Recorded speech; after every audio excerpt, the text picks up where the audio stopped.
everyone. Good morning. Welcome to the Teach Better Today morning show where the Teach Better team gets to join you live every single morning, Monday through Friday at 7 a.m. Eastern. We are in our last week, if you can believe it, our last week of Teach Better Today. We'll be taking a summer break and then, of course, as the team always does, evaluating, asking you your thoughts, and bringing back even more free content for you this August. We have the one and only Todd Nesloney with us, which I feel like is a celebrity sighting right now. I'm so excited. We'll be right back to talk to him.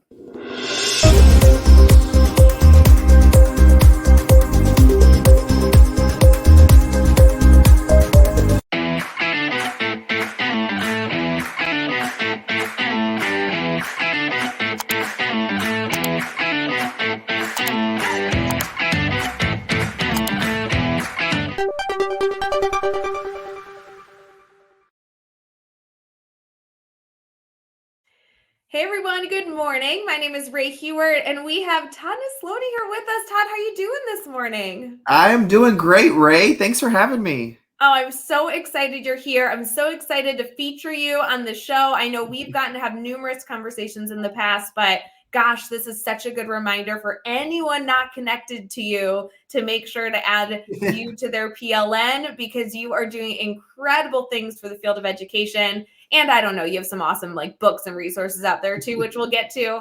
Before we get too far in, Todd, do you mind sharing a little bit about yourself and in case maybe a member of our community hasn't yet connected with you?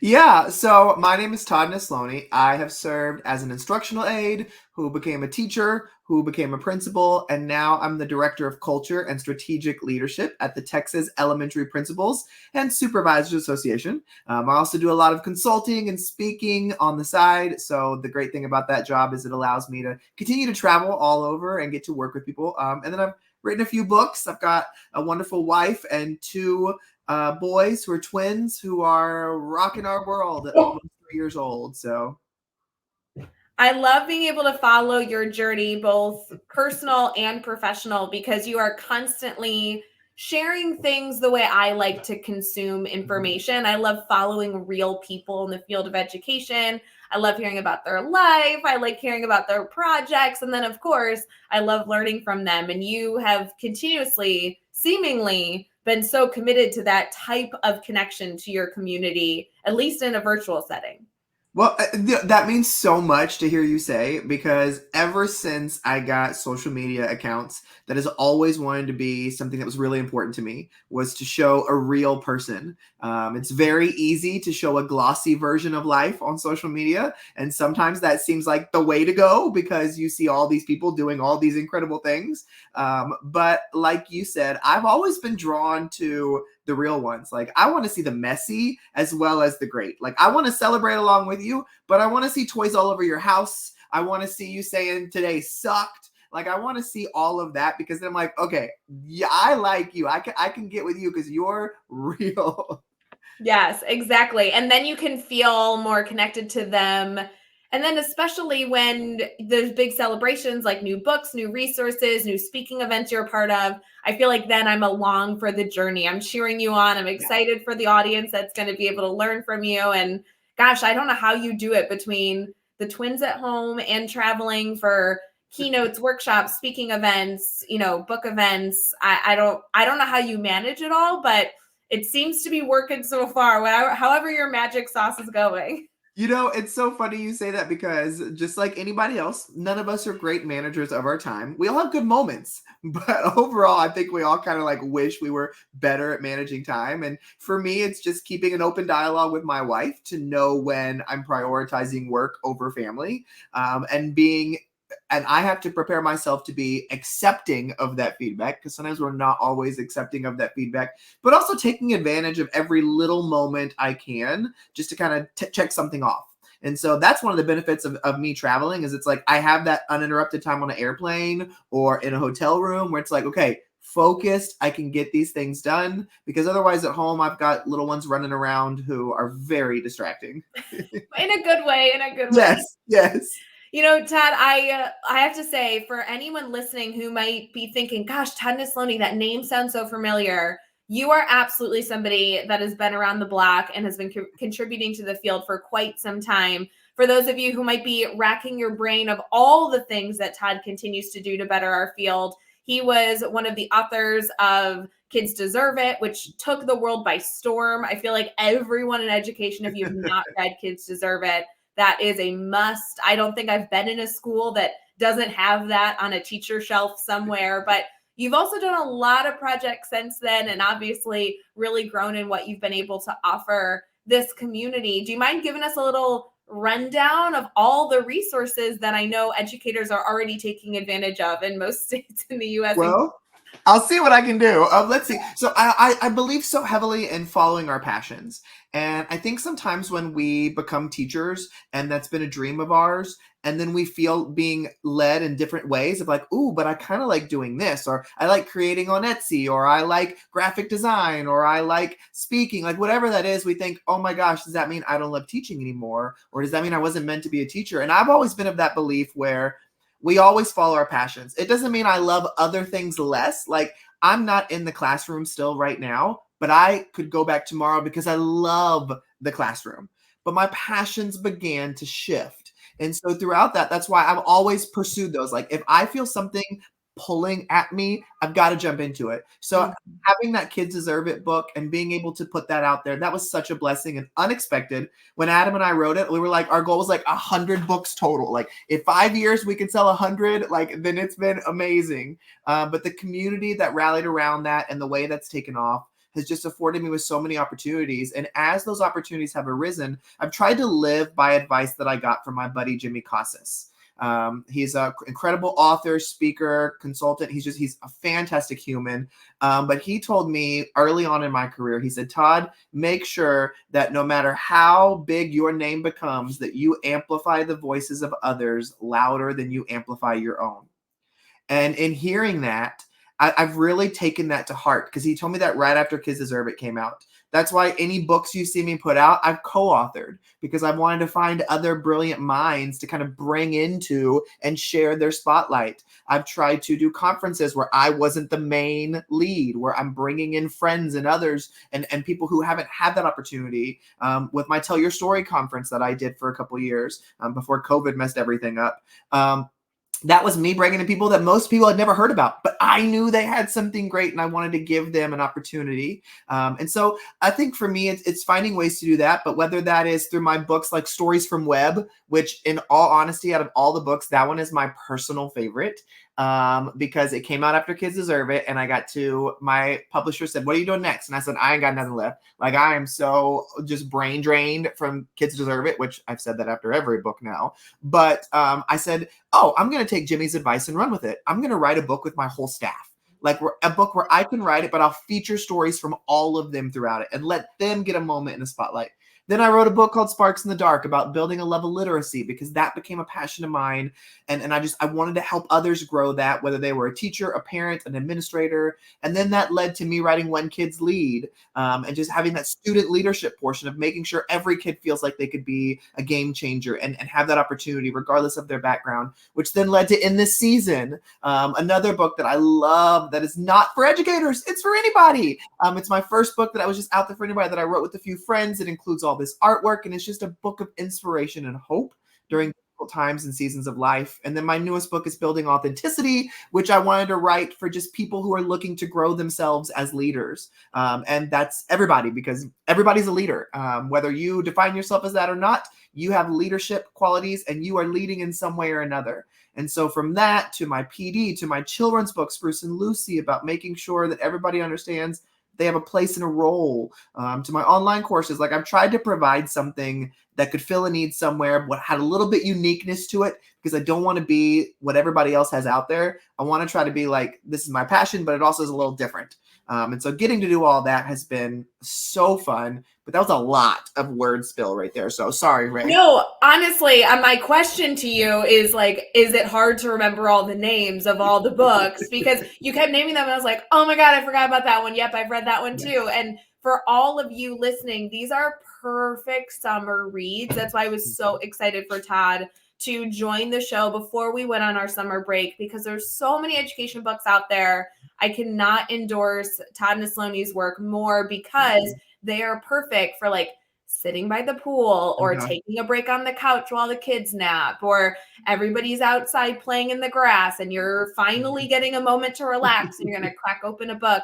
Everything is easy to consume. Mhm. There are ideas that are actionable, and it's going to allow you to get good inspiration, regardless of which one you choose, Right. because they all are so different, but fitting for so many good people. So I'm so appreciative you were able to name all the titles. I'm like, holy cow.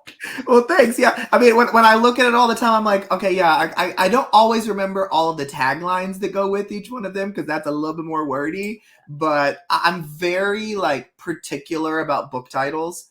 And every book that I've written, except for Kids Deserve It, that one, the title came first and then we designed it. But every other book I've like struggled with. I want a title that is catchy, that I love, that really defines it. And so that's why I think it's a little bit easier for me to remember my titles because I'm like, I worked hard to try to get that title right. So many versions, so many Yep, elements of yep, cover art. I believe it. Friends, yep. we're going to keep with this conversation with Todd and get into not only his passions for all the content he shares, but something that's on his heart that he wants you to be thinking about this summer as you wrap up the school year, whether you're wrapping up as soon as this week, or maybe you have 4 weeks left. There is still great work to be done. And there's some really good, simple prep that you can do this summer. Just get your mind in the right space, even if it's signing up for a conference that Todd might be featured at. So we'll be right back.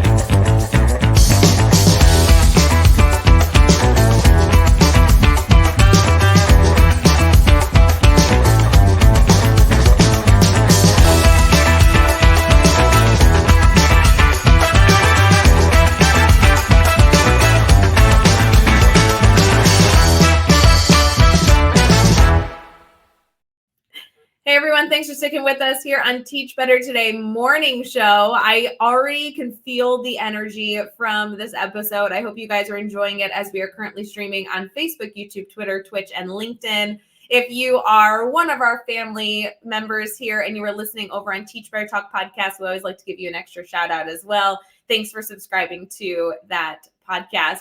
Todd, we are in our team talk section, and while I know we have so many things to talk about, I'd love to challenge you to share with us some that's on your mind, some that's on your heart that you want our community here, our Teach Better family, to keep in mind as they head into kind of wrapping up May and into the summer. What do you really want them to take away from this episode? You know, if somebody's heard me recently share either virtually or in person, you've probably heard me talk about this, but it's something that is so incredibly close to my heart and has become something so important and personal to me. And that is the importance of taking care of yourself. Now, I know you may hear that, and right away you may be like, oh my God, here we go. Like, I don't need somebody else telling me to value my time, value my mental health. Like, I get it. I get it. I'm not talking about the bubble baths and the Netflix and all that. Here's what I'm talking about. I attended a PD once that was life-changing for me, where they talked about how as humans, we are trained to value our physical health. We're told to go to the dentist twice a year. We don't always all do it, but we're told that that's what you're supposed to be doing. When you have your own children, you're told to take them to their 1 week appointment, their 1 month, their 6 month, their 9 month, all those things. And he said, and why do you do that? Because you're going for checkups. You're trying to make sure my teeth are okay. I'm trying to catch issues early. My children are okay. I'm trying to catch learning or grow things early so they don't become bigger issues. And he said, but how many times do you go see a therapist for your mental health? He said, probably not at all. He said, because we act like mental health is something different and so out there. You have to wait till something's like totally screwed up and wrong with you before you go and seek out mental health. He said, why can't we at least twice a year just check in with a therapist? And I thought, that is such an interesting thought. You know, at this time, I was still principal. I was in my last year of being a principal, and I thought, I want to see about this. And so I finished out that year of being a principal, and I told my wife, I said, hey, I'm going to go see this therapist. Like, I want to try out what this guy said, because I don't really know. Like, I'm a questioner. Like, you can tell me all this stuff, but until I do it myself, I don't really believe you. And so my wife was like, oh my God, what's wrong? And I said, nothing's wrong. I'm like, actually, everything is really great right now in life. So now's the perfect time for me to be seeing a therapist. Because if they can't help me when it's great, they're definitely not going to be able to help me when it's bad. And so I found one a couple towns over because I didn't want to see my therapist at the grocery store. And I scheduled an appointment. And let's just say 3 or 4 years now, I've gone every single week, whether it's in person or virtual, because it has been that life-changing for me. Just to have somebody, a third party there that I can just vent to, talk to, who's not a part of my everyday life, who can give me feedback that I'm ready to listen to because, I mean, I chose to show up to the appointment. But it has changed my relationship with my wife, my children, my friends, my family, the way I work, the way I communicate, just in all these little minuscule ways. And so one thing I would want anybody listening today to do is to learn how to prioritize yourself. Now, I'm not telling you to be selfish and not prioritize others at times. I'm telling you, you cannot help people if you are not helping yourself. Because it's just like that phrase goes, hurting people hurt others. So take care of you, take care of what's happening. And if you decide to do therapy, the first therapist you may sign up with may suck. Like they may not connect with you at all. And that's fine. I've been to dentists that were terrible. I've been to primary care physicians that were terrible. Heck, we had to try several pediatricians till we found one that we liked and our kids liked. And so I think it's important to remember that it's not being selfish to take care of you. And because I have prioritized that area of my life, I've watched every relationship I have, whether it's professional or personal, become deeper and stronger. It doesn't mean I don't make mistakes. Hello, I'm human. I screw up every day. My wife can attest to that. But it does mean that I am constantly trying to get better. And there's so many thoughts I had about myself or ways that I was communicating that I wasn't even aware of until I was in therapy. And my therapist would say things like, let me repeat that back, what you just said. Let me tell you how you've been describing this person the whole conversation we've had. What do you think that's doing? Let's try to switch this. And it's been such a great thing that if there's anything anybody takes away, go see a therapist. It's life-changing, and you don't have to have something wrong in your life to go see one. You know, Todd, I think this is a great reminder, especially for this time of year, to set yourself up for success. This is proactive. Maybe you have something in your life that is really challenging right now, and I would love to encourage those people to go see someone. But I really love your emphasis on maybe things are going well. That does not mean you should not take these steps for yourself. Let's get you really in a beautiful spot to enjoy your summer as much as possible, to be able to start the year next year as nice as possible. And I think it's such a beautiful opportunity here to talk about that these practices are not faux pas. They're not things that people should be scared to discuss. Todd's talking about how he goes to therapy every week. I go to therapy every other week. I have since 2019. And it doesn't need to be some spooky thing again because you have something majorly wrong with you. This is just an opportunity to do a beautiful audit of how you're feeling and how you can be better each and every day. I love that we can encourage people, even if that's too much of a commitment, go once a quarter, twice a year, right? Start with something, set yourself up in some way in this area is a beautiful reminder. I couldn't agree more. And I love all the ways you added to that as well. Yeah, so good. Todd, I do want to make sure our community gets to stay connected to you because while we are totally out of time here, I definitely want to make sure they stay connected to you because you are constantly a beautiful follow that I recommend for anybody that's trying to build their professional learning network, and definitely somebody that puts out amazing content for educators with that Teach Better mindset. So how can our community stay connected?